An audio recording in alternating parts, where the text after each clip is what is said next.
Hello traders, please let me know po kung naririnig niyo po ako ng maayos. So before we start, so let me know if you can hear me well.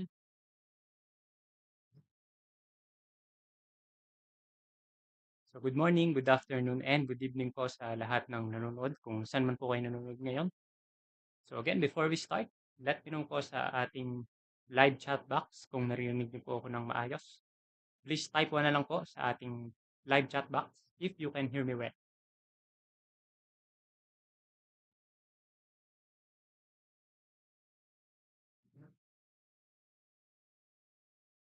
Hello, Kenneth Gonzalez. So welcome po sa simula ng webinar natin for today. As well as Trev Ed. So let me know po if I was able to say your username correctly. At salamat din po sa pag-confirm na okay po ang ating audio. So how about the others po? So let me know po kung narinig niyo po ako ng maayos. So please type 1 na lang po sa ating live chat box.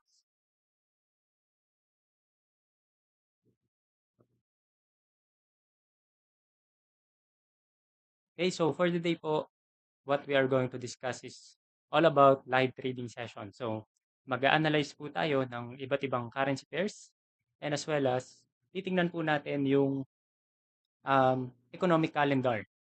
And pag-aaralan po natin kung ano po yung mga parating na high impact news for this week. Thank you, Sir James, for confirming na okay po ang audio natin.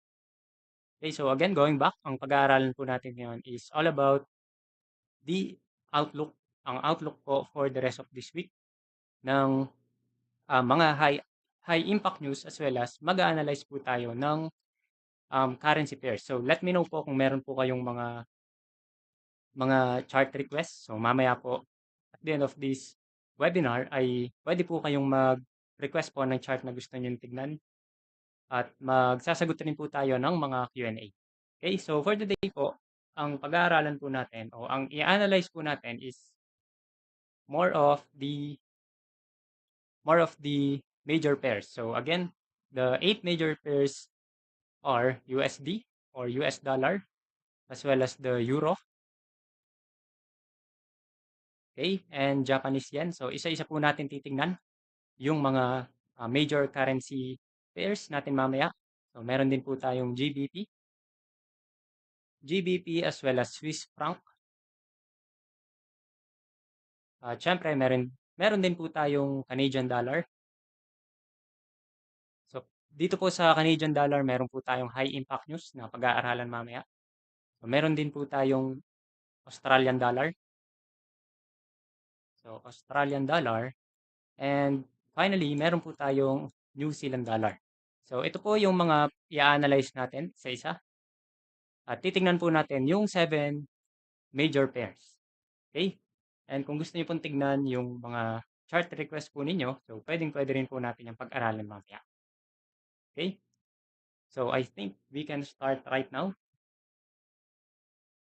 So to begin, ang pag-uusapan po natin is first, the high impact news for today. So ngayon po, ay alas 8 na po ng gabi. So today is October 4, right? Then later po, mamayang 8:15 PM, so meron po tayong hinihintay na high impact news sa USD, which is the employment change. So dito po sa pag-a-analyze po o pag-aaral ng economic calendar, so para po hindi kayo mahirapan, so pwede nyo pong tignan yung mga note po dito sa ilalim. So dito po sa website natin, so very generous po si Octa na binigay na po lahat sa atin. So meron po tayong economic calendar inside their website at dito po sa economic calendar ay makikita po natin yung mga notes para sa high impact news. So hindi na po tayo mahihirapang maghanap at hindi na rin po tayo mahihirapang mag-isip kung paano po ba to i-interpret. Okay? So dito po sa employment change, mamaya kapag po nagkaroon siya ng high reading, so traditionally seen as positive po yon or bullish for the US dollar. So that means kapag po nataasan po ng actual result mamaya yung forecast po na 153, so that means it is a good news po para sa USD. So ang forecast po o ang ina-expect po ng mga economists ay 153 para sa employment change ng USD. Pero kapag po mas nataasan po nila to, so that means magkakaroon po siya ng bullish reaction para sa US dollar. Okay? So 153 and above po, ito po yung target.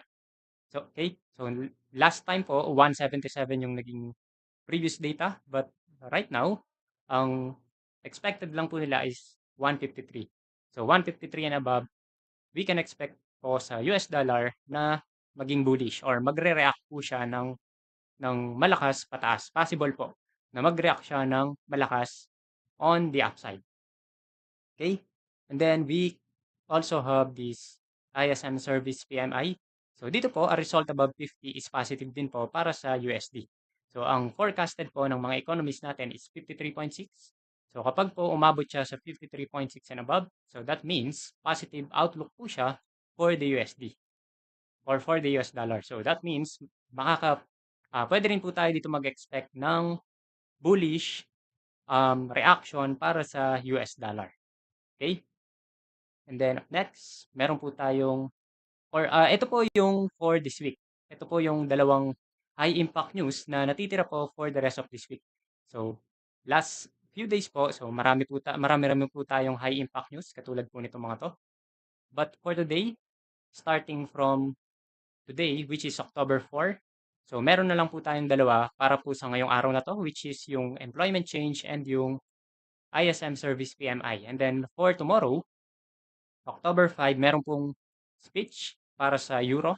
So, meron po tayong speech and syempre po, dito po, ang makakapag-boost po or ang magiging reaction po ng Euro currency is kapag po naging maganda yung outlook po nung speech ng president po ng ECB. Okay? So, ECB means European Central Bank. Okay? So, mag-i-speech po si President Christine Lagarde. So, kapag po naging maganda yung outlook niya patungo po sa Euro, so pwede po tayong mag-expect ng bullish scenario. So, pwede pong tumaas si Euro kung magiging maganda po yung outlook ng magiging speech po ng President. Okay? And then, meron din po tayong trade balance month over month para po sa Australian dollar. So of course, dito po kapag po yung export ay naging positive yung trade balance nila.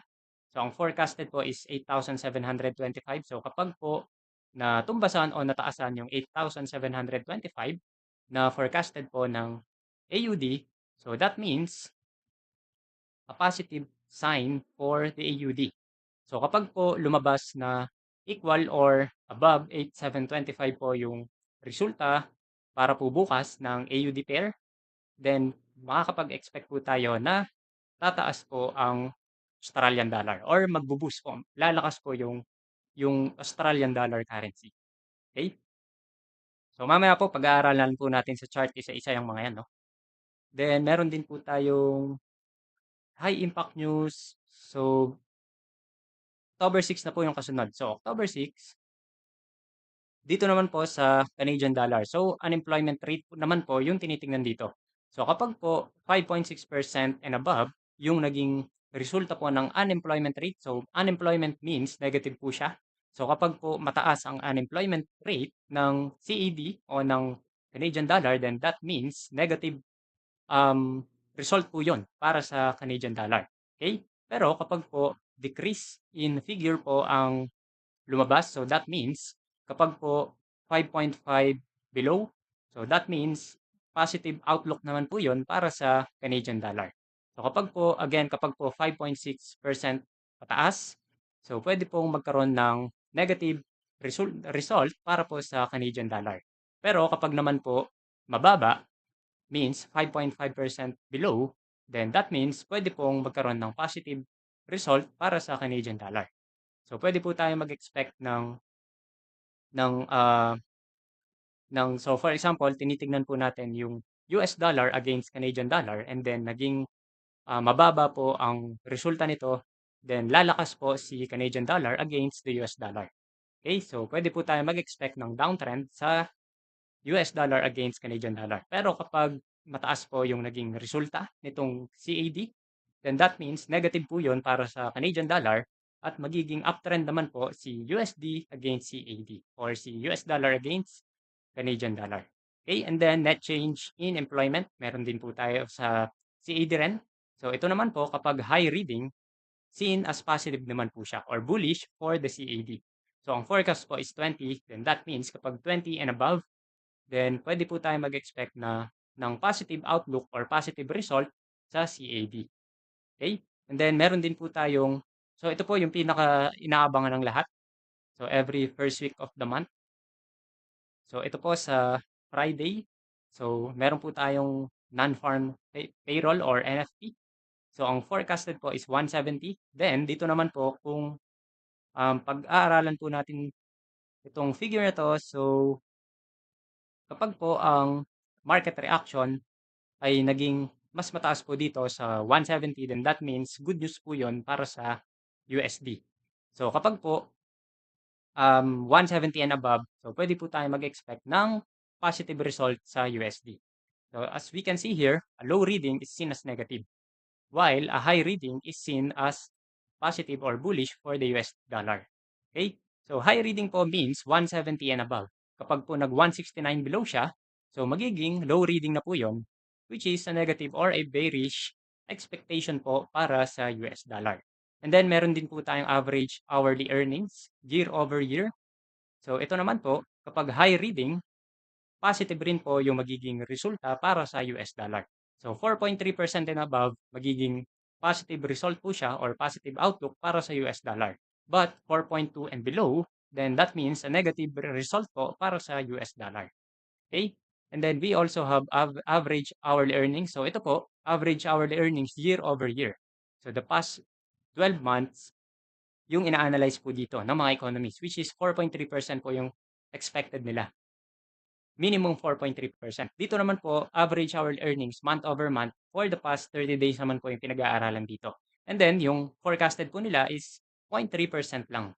So kapag po, ito pong average hourly earnings month over month ng US dollar is naging mas mataas sa 0.3%, then that means a high reading po para sa US dollar and it will give us positive outlook or result para sa US dollar.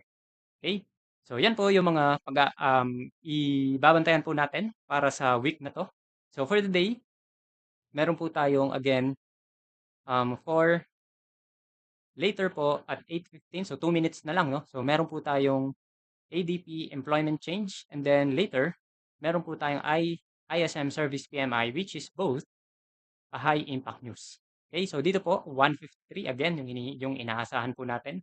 So kapag nag-153 and above siya, then it's a good indication po na magiging positive po ang outlook ni US dollar. Okay, so first things first, let's just analyze the DXY first for now, which is the US dollar index.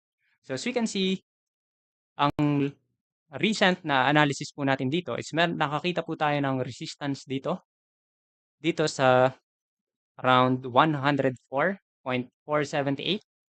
Then, meron din po tayong trend line which is nauna pong i-break ng chart or ng candlestick itong trend line na to, which as we can see right here with this candle. Okay?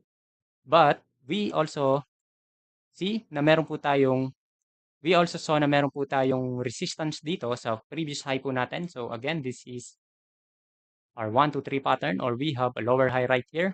But as we can see, nagkakaroon na rin po siya ng oversold. So nag-oversold po siya dito right at this in this point of time. So nagkaroon po siya ng oversold.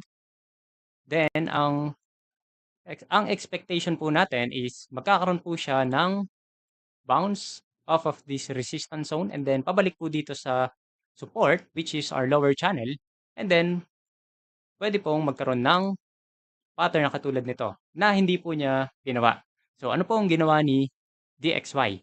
So instead of following this pattern, ang ginawa po ni DXY is binrake niya po itong resistance na to. Right?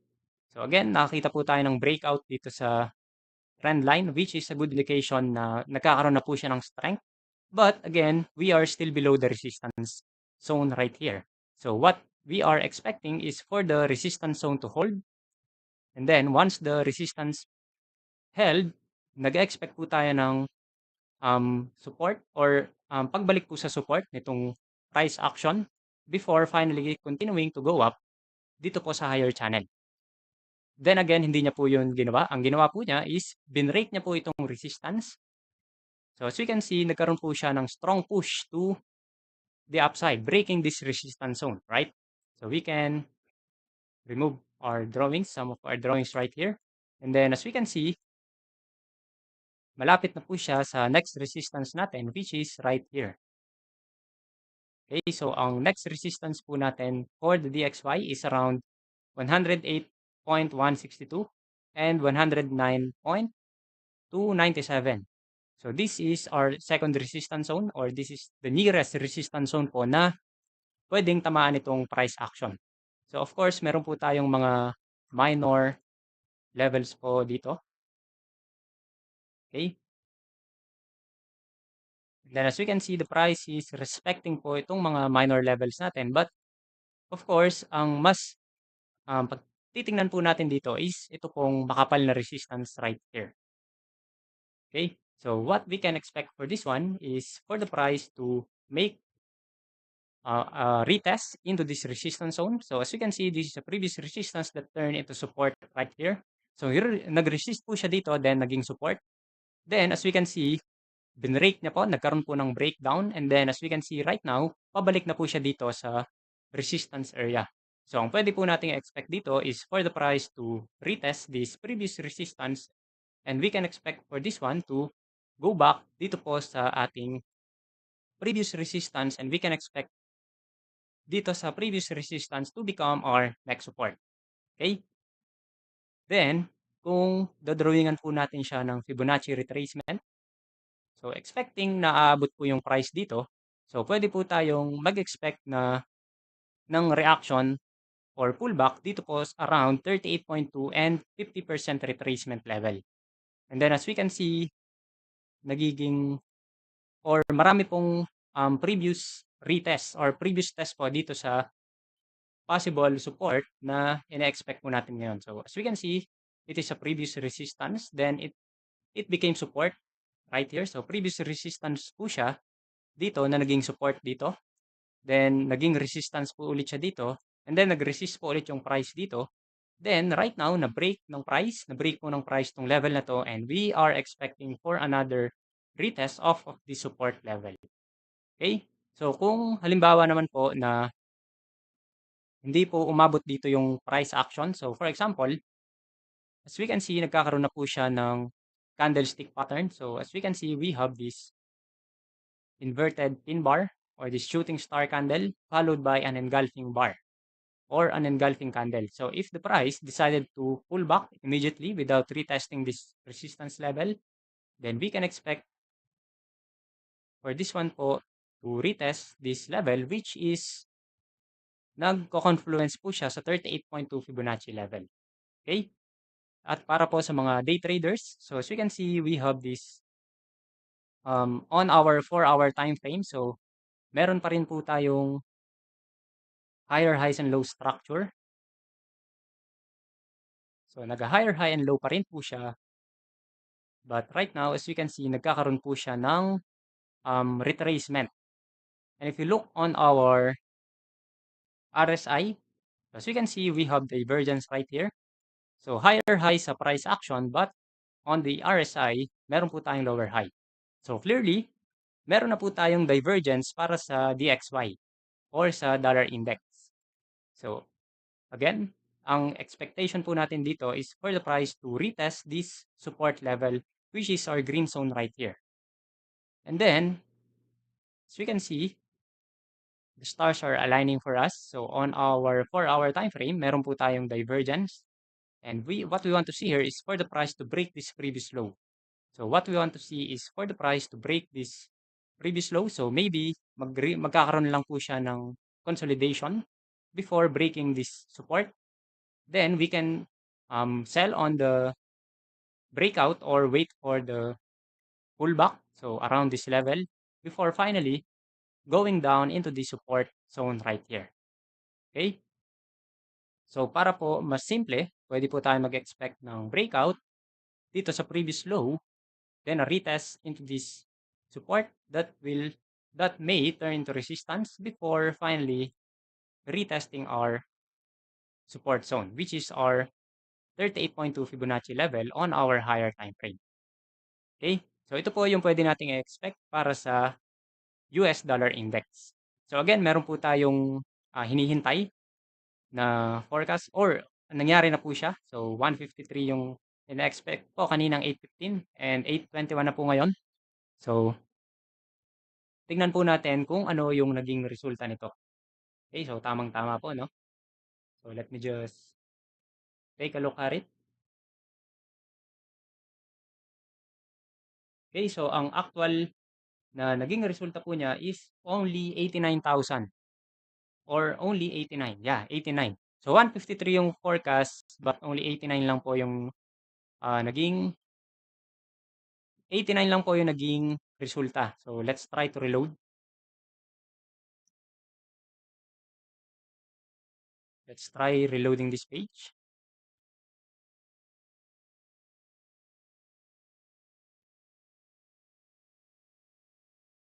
So here, dito po sa, so dito po, so ito po yung 8:15. So 8:15 and then ang expectation is 154 or 153. Then the result is only 89.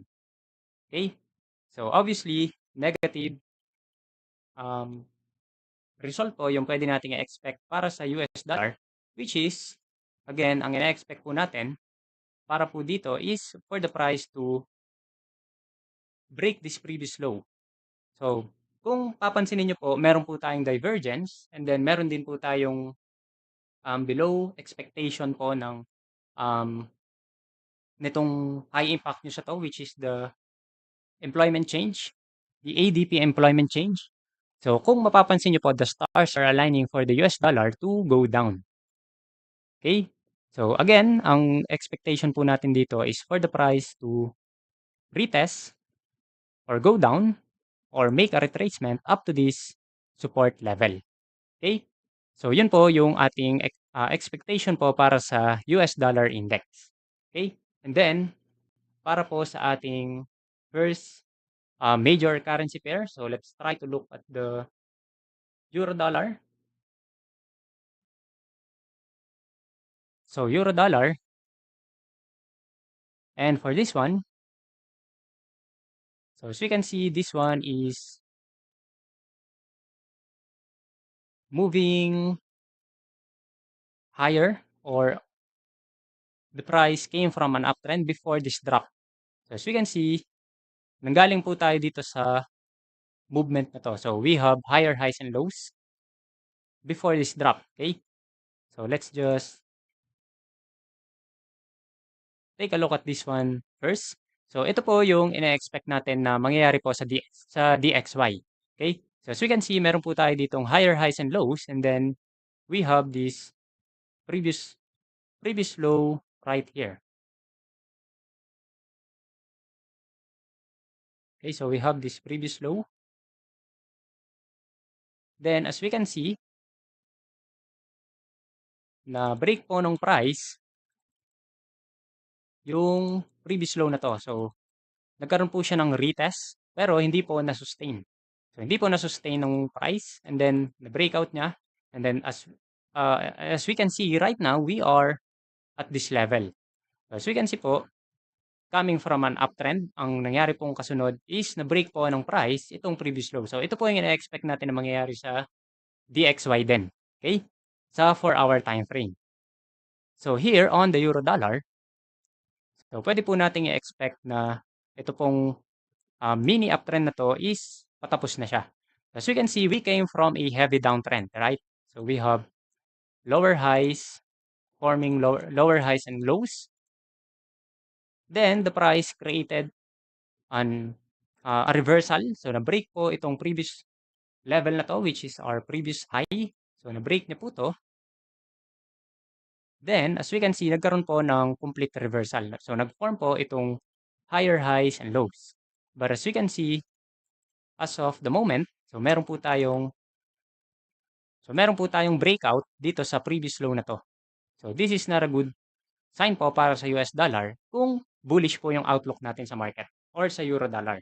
So at this point in time po, kung meron po kayong long position, so pwede po tayong take profit na ngayon kung, so for example, nakabili po kayo dito sa ilalim and then nakita nyo po na nagkakaroon na siya ng breakout from its previous low. So pwede na po tayong mag-take profit, or if we are at a loss, so if manage lang po natin yung position natin. So pwede po nating expect na mangyari dito is to make a continuation to its downward momentum.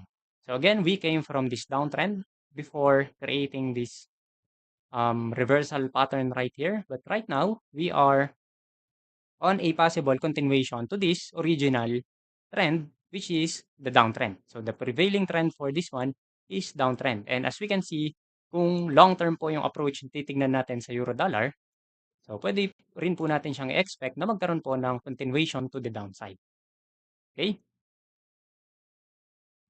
So for the short-term traders, so ang pwede po natin gawin is, again, meron po tayong breakout. And if we go down on our lower time frame, so for the 4-hour time frame, so meron po tayong lower highs and lows. And then as we can see, if you are a day trader, so pwede po nating i-take advantage itong nakikita po natin ngayon, which is this 1, 2, 3 pattern. So we can expect for this one to make a retracement and then a continuation to the downside.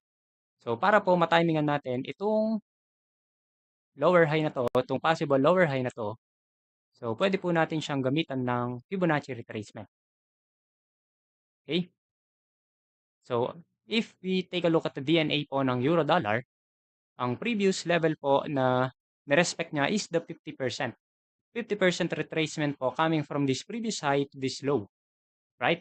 So we have a retest from the 50% Fibonacci retracement. And then as we can see, the price continue going down, breaking this previous low. And then right now, if we are going to analyze this one, so we can expect for this one to create another lower high and low. And we can expect for this one to retest either the 50% Fibonacci level, or we can also expect for it to go back up sa ating pong golden ratio, which is the 61.8 and the 78.6 Fibonacci level. So, meron po tayong makapal-kapal na resistance zone dito sa euro dollar on our 4-hour time frame. So, ito po yung resistance na pwede nating bantayan dito sa euro dollar on our lower time frame, on our day trade or swing trading time frame. And if you are day trader, so we can expect for this one to continue going up to this level. So as we can see, meron po tayong breakout. So looking at the 1-hour time frame, so again, ang daily po na structure ni euro dollar is meron po tayong breakout to its previous low. So we can expect for this one to make a retracement or a higher move back into this previous support. And then on our 4-hour time frame, so if you take a look, meron din po tayong divergence dito. So possible po na magkaroon siya ng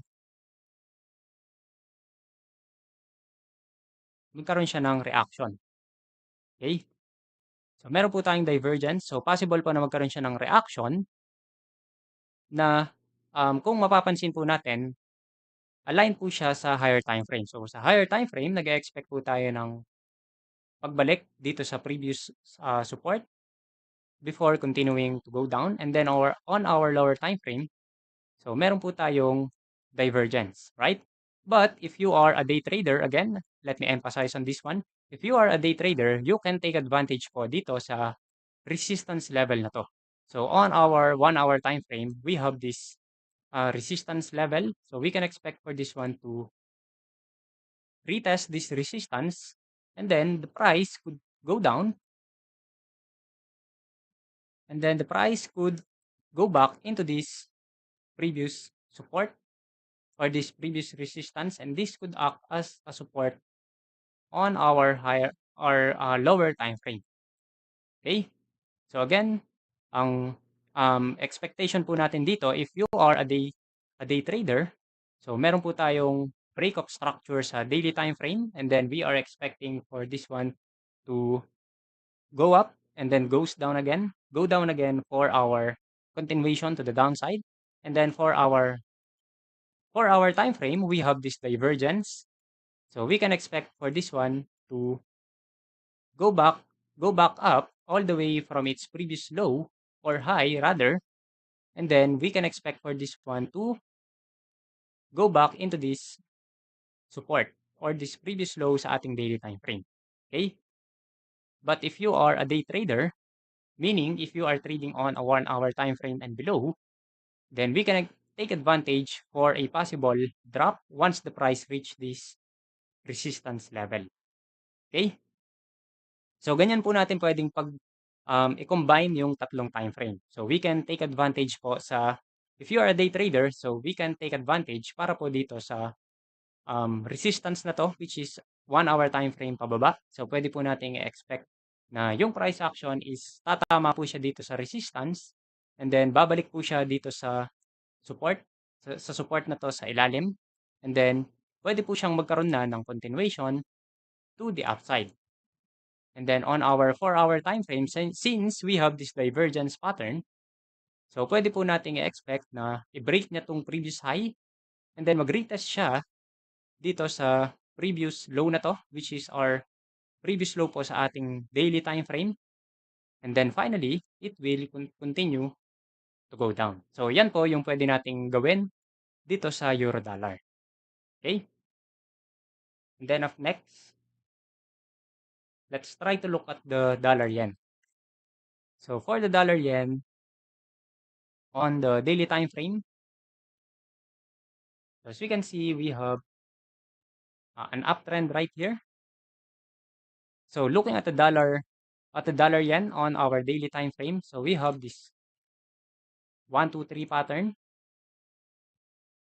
And we can also see that the price already reached our resistance level right here. Okay? So na-reach na po ng dollar yen yung recent high niya. And then as we can see, we have this 1, 2, 3 pattern. And if we take a look on our RSI, so meron na po siyang divergence. So higher high sa price action. And then we can see na meron po tayong lower high sa RSI. Okay? So what we can expect for this one is for the price to make a pullback before what we can expect for this one is to make a pullback before continuing to go up. So what we can do here is to look for our first, we can use our Fibonacci level. So ito po yung previous high natin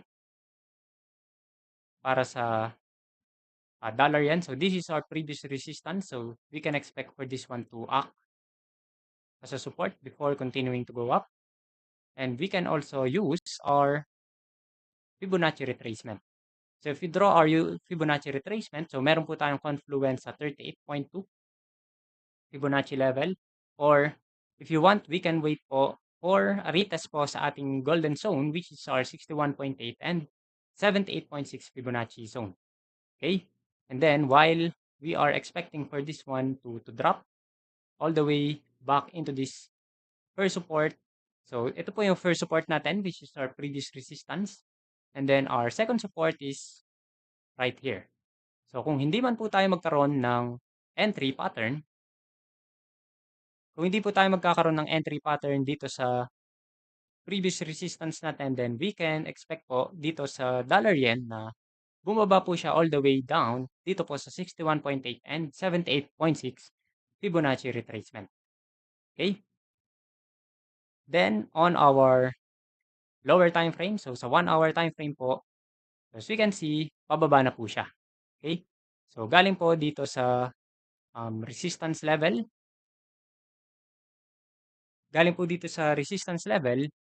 So nakikita po ang reading po natin ngayon or ang analysis po natin ngayon is we can see na nagkakaroon na po siya ng breakout build-up. So we have now this possible breakout build-up at the bottom. Okay? So as we can see, the price created this Darvas box. And then the price will likely break this previous low. So as we can see, the price is now creating a 1, 2, 3 pattern to the downside. Okay? So nagkikreate na po siya ng 1, 2, 3 pattern pababa. So pwede po nating expect na once nagkaroon ng breakout dito sa previous low na to or dito sa support na to, so pwede po nating i-take advantage by trading the breakout for this level. Or if you are more if of a pullback trader, then you can wait for retracement back into this resistance before taking a short trade.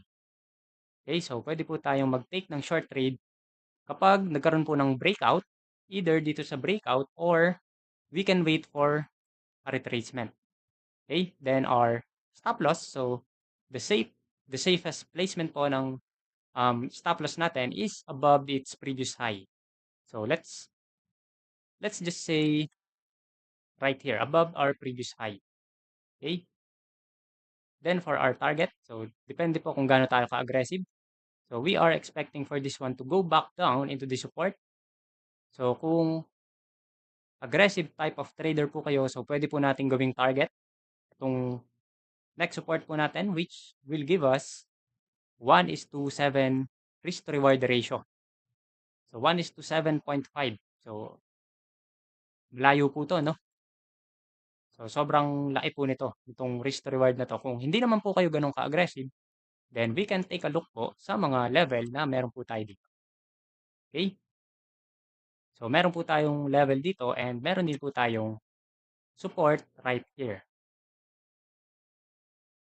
So dito po sa previous low, which we can use as our first target. So this one will give us 1:3 risk to reward ratio. And then if you are an aggressive trader, then we can make this one as our target, as our second target, and this will give us 1:5.8 risk to reward ratio. Okay, so if you ask me, I will just make this level as my target. So this will give me 1:3 risk to reward ratio. Then I will just manage my trade. Okay, so i-manage ko lang po yung trade ko kapag po going in my favor na po siya, yung price action. Okay, so again, to recap, sa dollar yen, meron po tayong retest sa resistance zone, and then we have this 1, 2, 3 pattern. Then we are expecting for this one on our daily time frame po na bumagsak hanggang dito sa support, which is our previous resistance. Then if we take a look on our 1 hour time frame, so nagkakaroon na po siya ng build up. So build up na po, nagbe-build up na po siya para bumagsak. So nagkakaroon na po tayo ng Darvas box and nagkakaroon na po siya ng 1, 2, 3 pattern to the downside.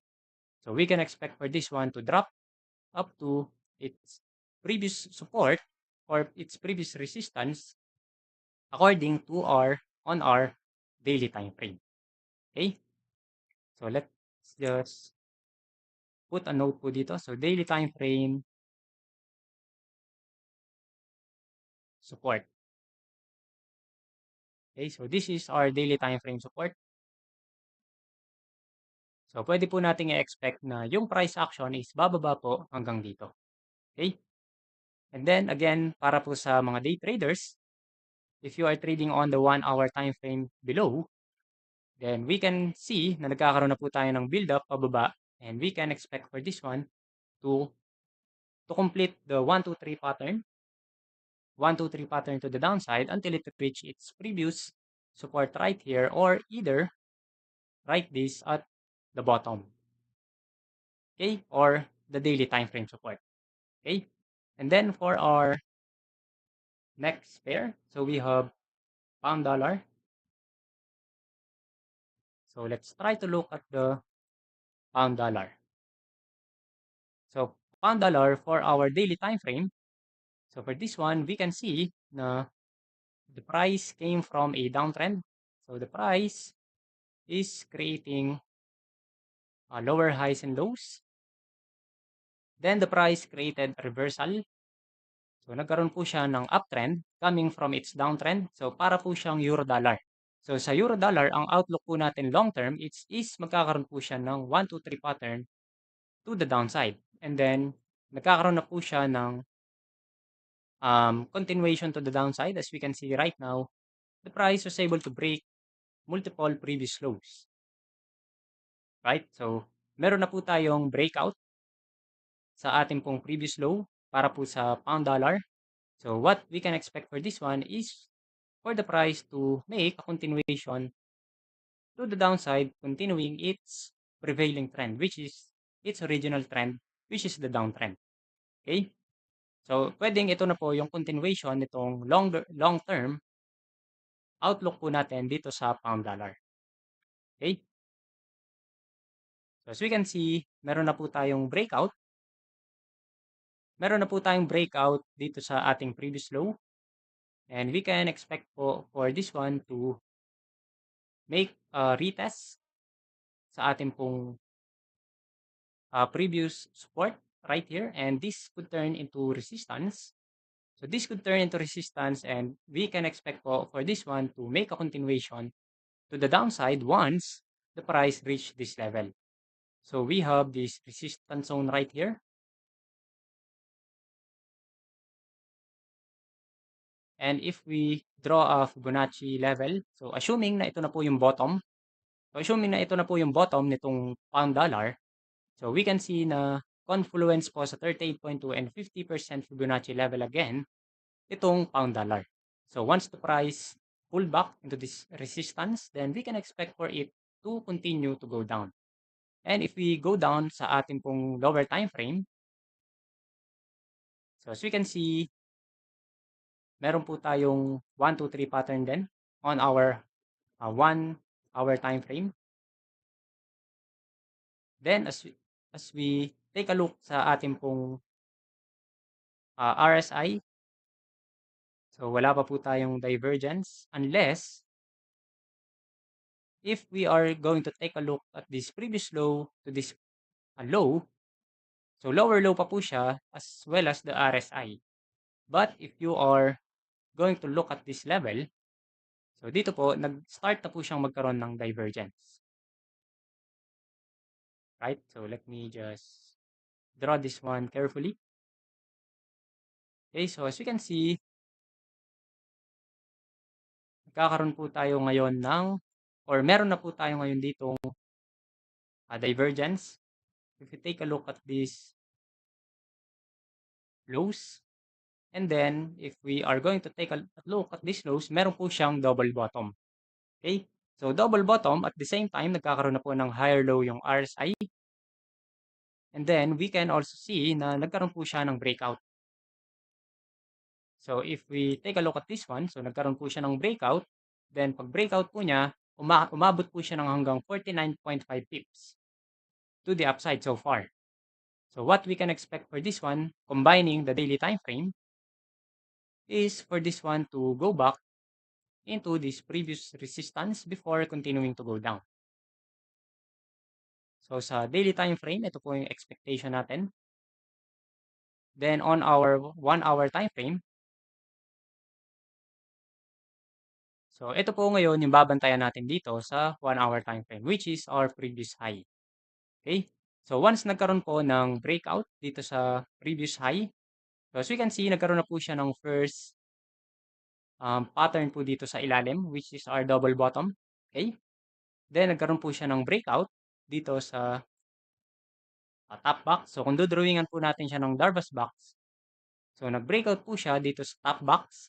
And then before buying into this pair, which is the pound dollar, so what we want to see is for the price, if you are a day trader, what we want to see is for the price to pull back right here from its previous zone or its previous range bago po siya magkaroon ng continuation to the upside. Then, since we are expecting po sa ating higher time frame na magkaroon po ng retracement hanggang dito sa taas, which is its resistance level. So, pwede po nating i-expect na magkakaroon po itong 1 hour time frame ng breakout dito sa previous high hanggang umabot po siya dito. So, we can expect for this one to make a pattern like this. Okay? And then, as we can see sa ating pong daily time frame, if we are going to draw our resistance level, so ito po yung resistance level natin para sa daily time frame. So, let's just put a note. So, daily time frame resistance. Okay, so daily time frame resistance, again, sa 1 hour time frame, we are expecting for this one to make a continuation since the breakout from this previous top or this previous top box, then we are expecting for it to break this previous high, which is our previous resistance, and then we can expect para po sa daily time frame analysis to go back up into our daily time frame resistance before continuing to go down. Okay? So ito po yung ating lower and or yung ating pong higher and short-term time frame analysis para po sa pound dollar. Okay? Then for our next pair, so we have dollar Swiss.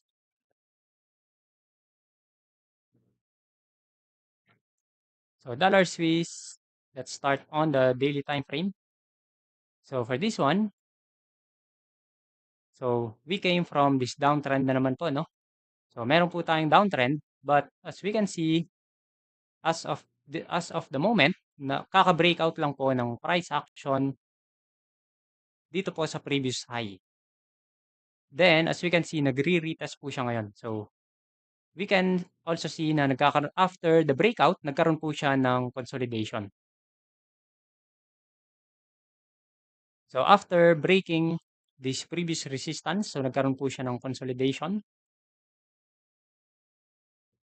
So, ito pong consolidation na to, madalas po, healthy po ito after the breakout. So, after the breakout, kapag po nakakita kayo ng consolidation na katulad nito, and kung masusustain po ng price action itong consolidation na magkakaroon po siya ng reaction above this previous low, then that means a good indication po na magkakaroon po siya ng continuation to the upside. Okay? So, pwede po tayo mag-expect ng since na breakout itong previous resistance, then nag-consolidate po siya ngayon. So, pwede po tayo mag-expect ng consolidation before breaking its previous resistance, which is right here. Okay? So, we can expect for the dollar Swiss to maybe retest its previous resistance right here. And it can go up to this previous high right here. So, if the price could break its resistance, its consolidation pattern right here, kung mababreak po ng price action itong consolidation pattern na ginagawa niya ngayon, which is nagpo-form po siya ng Darvas box. So, pwede po nating i-expect na umabot siya sa kanyang next resistance, which is our previous high, and our second resistance, which is our highest high, which is ang layo pa po, no? So, pwede po nating i-note, which is this one as our first resistance.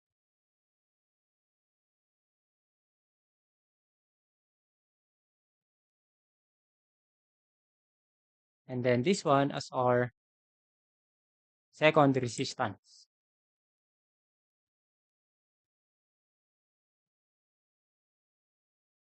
Okay? So, ito po yung pwede nating i-expect para sa dollar Swiss on our daily time frame. And on our 1 hour time frame, so as you can see, nagpo-form po siya ng 1, 2, 3 pattern. So, let me just delete this one for now. So, meron po tayong 1, 2, 3 pattern. And then, the price pulled back. Then, if you use our Fibonacci tool, so we can see that the price is now approaching our 1 hour time frame golden Fibonacci zone, which is our 61.8 Fibonacci level. So, we can put 1 hour time frame support for this level. Okay?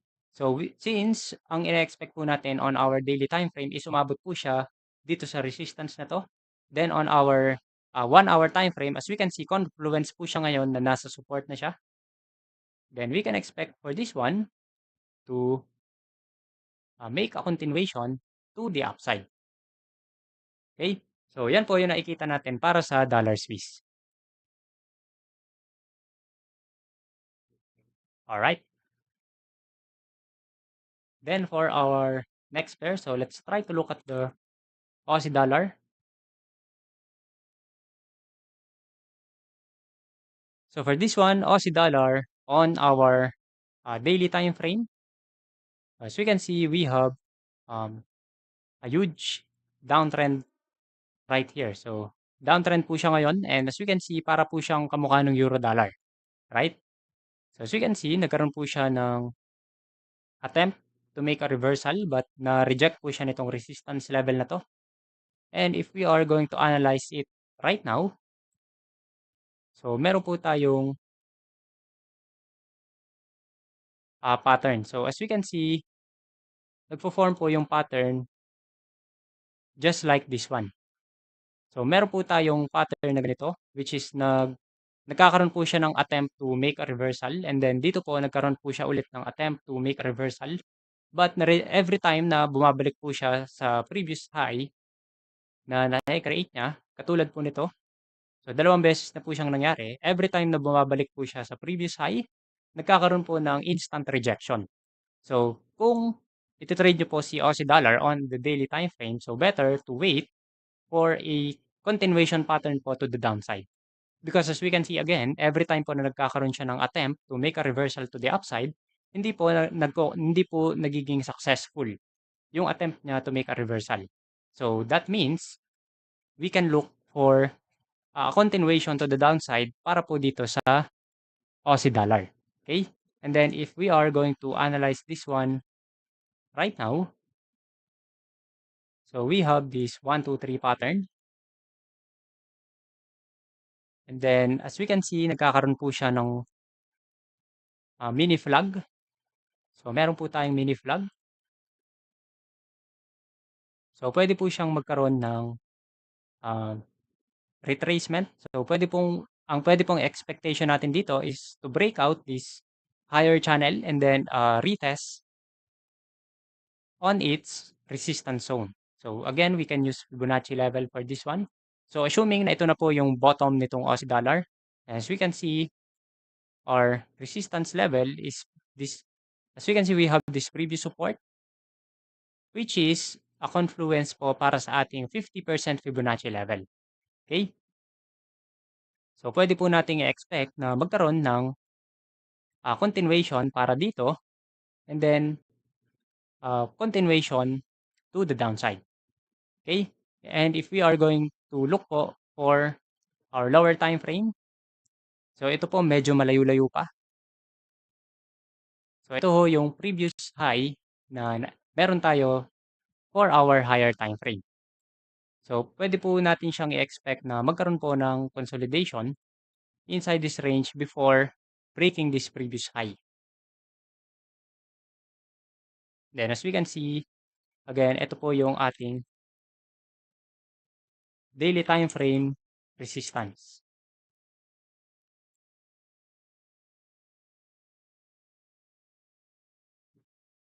Okay, so for our 1 hour time frame, so we are expecting for this one to maybe create a reversal until it reach po yung ating daily time frame resistance. And if we take a look on our divergence or RSI, sorry. So we don't have any divergence yet. So lower low sa price action and as well as on our RSI. So no divergence for now. So better be um, prepared lang po muna sa Aussie dollar. So let's just relax lang po muna sa Aussie dollar. So kung meron po kayong short position sa Aussie dollar ngayon, so pwede po natin siyang i-manage because we are expecting po for this one again to make a short-term move to the upside. So if you are looking to buy naman po sa Aussie dollar, so better wait for its reversal pattern, which is this higher highs and lows pattern. Okay? So again, all of this is just uh, probability lang po, no? So we can't guarantee anything. Okay? So para po sa mga nagre-request po ng gold, so mamaya po i-check po natin yan. Okay, so Aussie dollar. So for our next pair, we have dollar against loonie or dollar against Canada. So for this one, on our daily time frame, so as we can see, we are just moving sideways.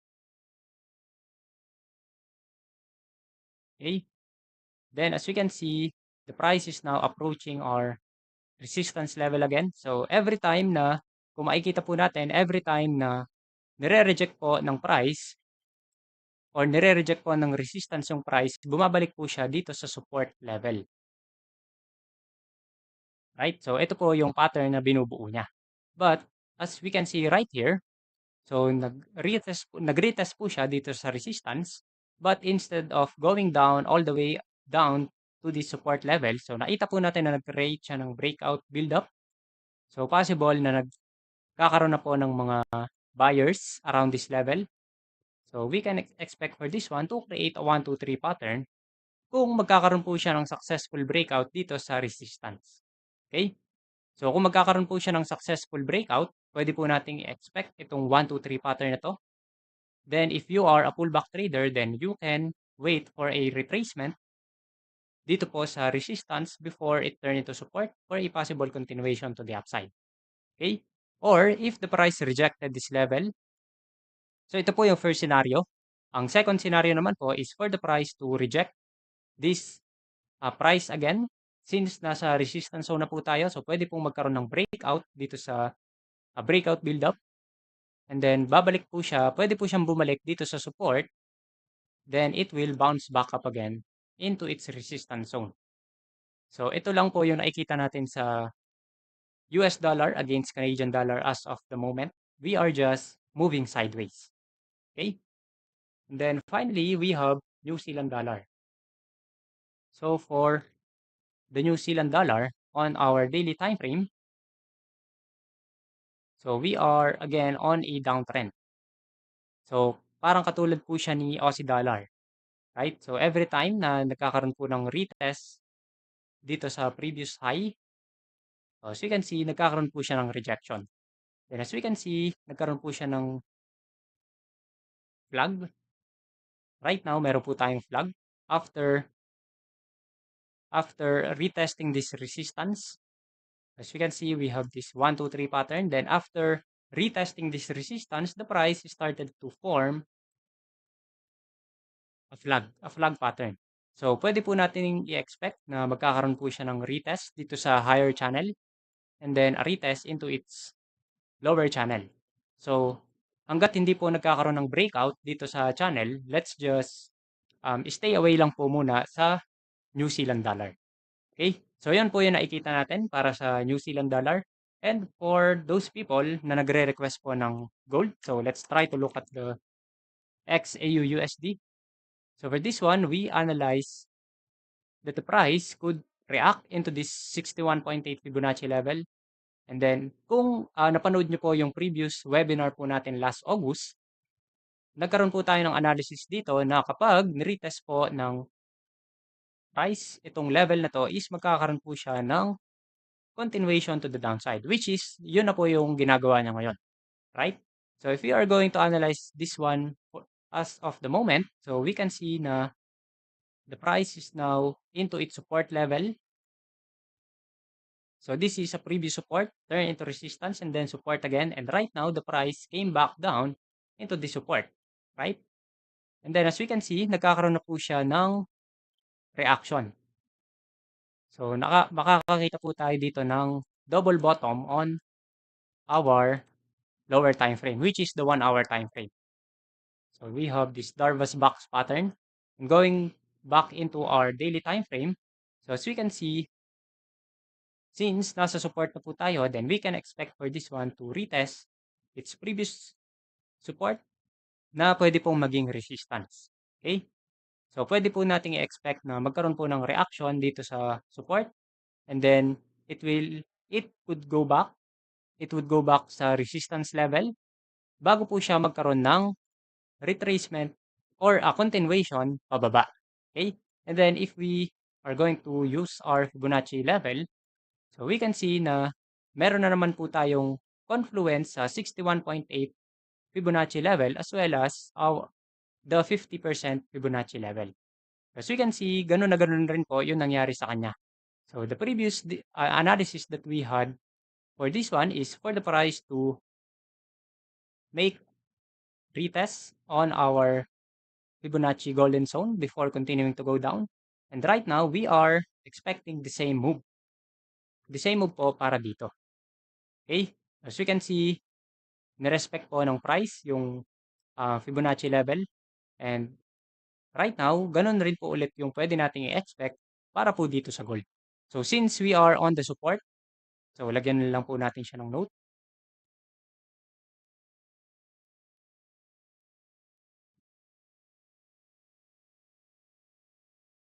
So we are on a daily time frame support as of the moment. Okay?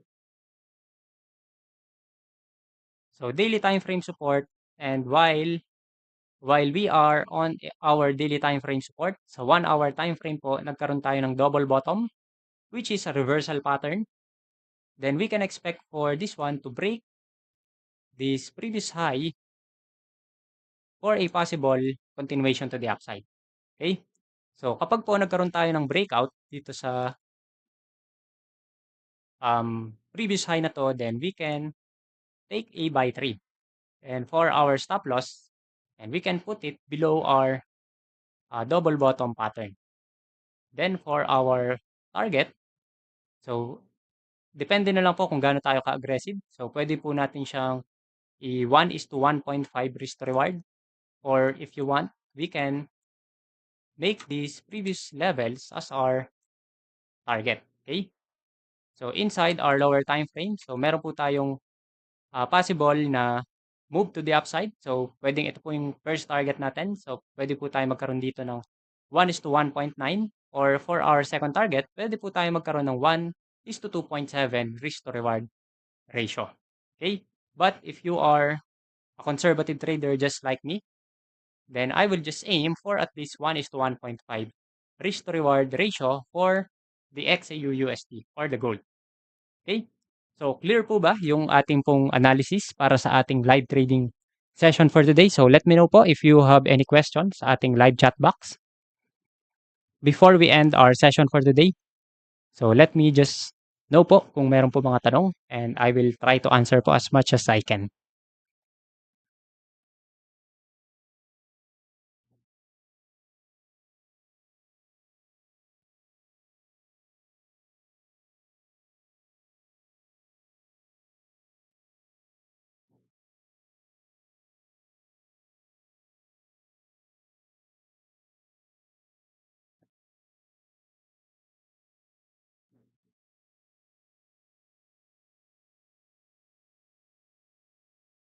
Hello, Bijit Chuk. So using Fibonacci retracement is as simple as trading the continuation pattern. Okay, so let me just give you an example. So for example, we have an uptrend. The only thing that you need to look is for our previous low up to our previous high. Okay, so draw your Fibonacci retracement from your previous low, or here at Octa, we are calling this move as our 1, 2, 3 pattern. Okay, so this move right here is R1 and this one is R2. and this one is R3. Okay? So coming from your 2 up all the way to your 3. So just draw your Fibonacci retracement, and then once you saw that the price pulled back into its Fibonacci golden zone ratio, then this is a perfect opportunity for you to look for a continuation or a possible upside. Okay? So that's how you can use Fibonacci retracement. So if you want to learn more about how to use Fibonacci retracement, then you may look on our previous webinars. Okay, I hope I was able to answer your question correctly. So let me know po sa iba po na meron pa mga tanong. So let me just know po if you have any questions before we end this webinar for today. So again, dito po sa gold, so we are expecting for this one to make a breakout para po dito sa kanyang previous high for a possible continuation po hanggang dito sa resistance, which is our daily time frame resistance.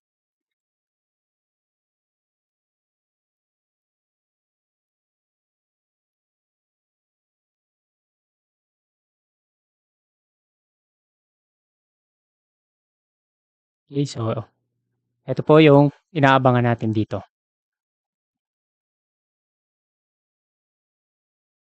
Okay, so any question po?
Hello? Hello, can you hear me po?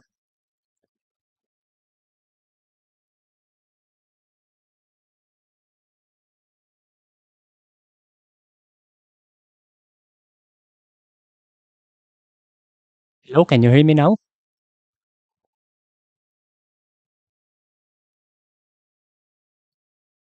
Sorry for that little interruption.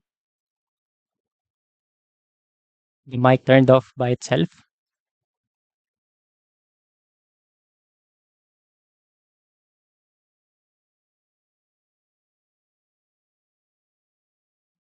So going back as what I am saying, so kung hindi pa po kayo nakakapag-subscribe sa ating ah, Telegram channel, so I would like to invite you to join our Telegram channel. So dun po sa Telegram channel na yon, you can receive po the latest news and updates.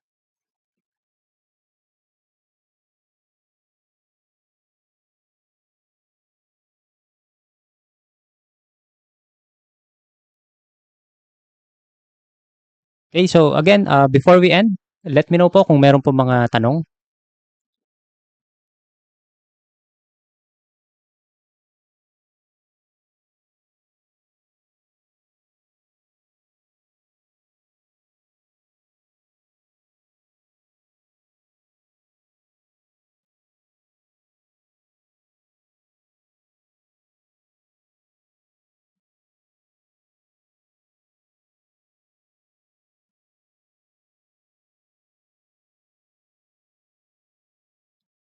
Okay, so last question po before we end.